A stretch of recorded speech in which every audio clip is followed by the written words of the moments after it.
Hey, hey, welcome back to the Spark Faith Podcast. I am Dr. Chris Sargent, and today I'm going to help you understand whether or not your gut is healthy.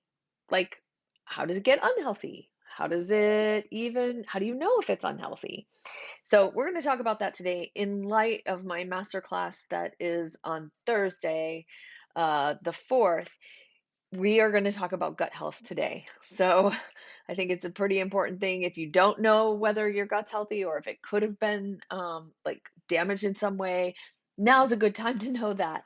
And so, we're going to talk about like 8 or 10 things that could create gut health, gut damage that you might not have thought about, or maybe you did, but maybe you didn't know that it was such a big thing, right?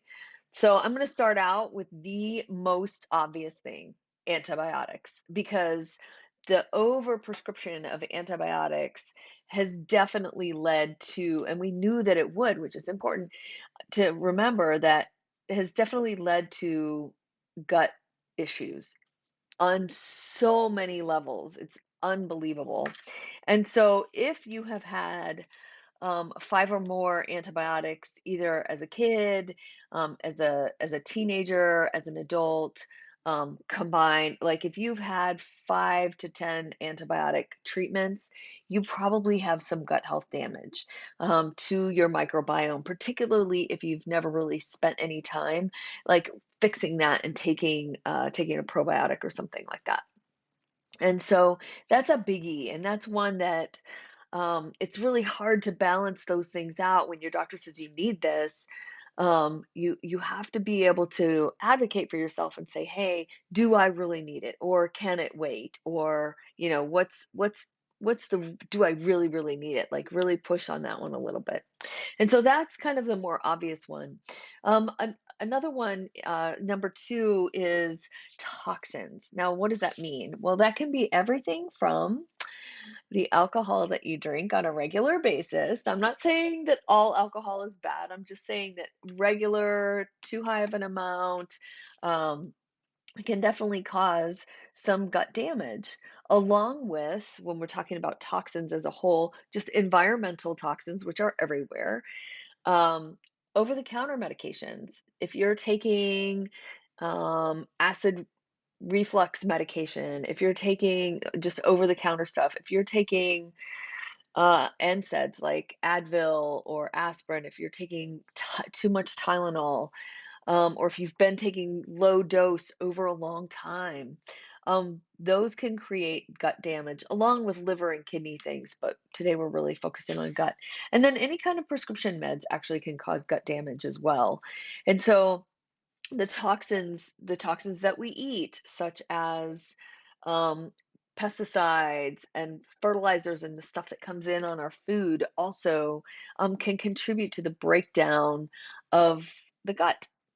Number three, food. Certain foods, which I've talked about a lot in my podcast on fats, like the toxic fats, the ultra processed foods, those really strip your body of its ability to have a healthy gut flora, the good bugs in your gut, right? So those are also like toxins, but kind of a subgroup, right, of foods that just break your body down overall versus really building your body up. Poor sleep. Poor sleep disallows your body to heal. And so if your body's been broken down by certain things, then it doesn't have time to heal, and it doesn't get a good healing time if you're not sleeping well. And that can also lead to like too much cortisol, and too much cortisol starts breaking down gut health. And so there's like some spirals that can start swinging off of poor sleep, right? A lack of exercise. Like, how does that affect it? Well, first of all, the good chemistry that flows through your body when you do exercise, but also moving your body around helps digestion. And when you don't, you can have really super sluggish digestion. And if you're constipated, that causes more gut problems because you're leaving toxins in there for a long period of time, right? And if you already have diarrhea where you're going too frequently or it's urgent or painful, like then you know that there's stuff that's not working right, right? Those are pretty obvious. Those are more obvious signs, right? That things aren't working right. If you've ever had any kind of gut infection, like, oh yeah, I remember I had food poisoning or, just any kind of thing like that, or H. pylori, which is very specific stomach bug, or if you ever had E. coli, or if you ever traveled and kind of had some traveler's issues with your gut, those kind of infections can hang on and cause gut issues down the road if they're not taken care of at the time. So then there's a couple that you can't really control. 10 to 30% of your gut health is controlled by your genetics. 70 to 90% is controlled by what you do to your genetics. So in that tiny little 10 to 30%, you can't totally control what you got, but you can control where it goes, right? And the other part of that is whether you were breastfed or not. And I know, again, that's nothing you can do about that, but breastfed babies tend to have a completely different flora than people who weren't. And so that's again, nothing you can do about that except for play catch up and do the best that you can with that. Whether you take a probiotic or don't take a probiotic can also factor into your gut health. Whether you are eating prebiotic type foods or taking a prebiotic, which can cause a lot of gas in some people, so be careful.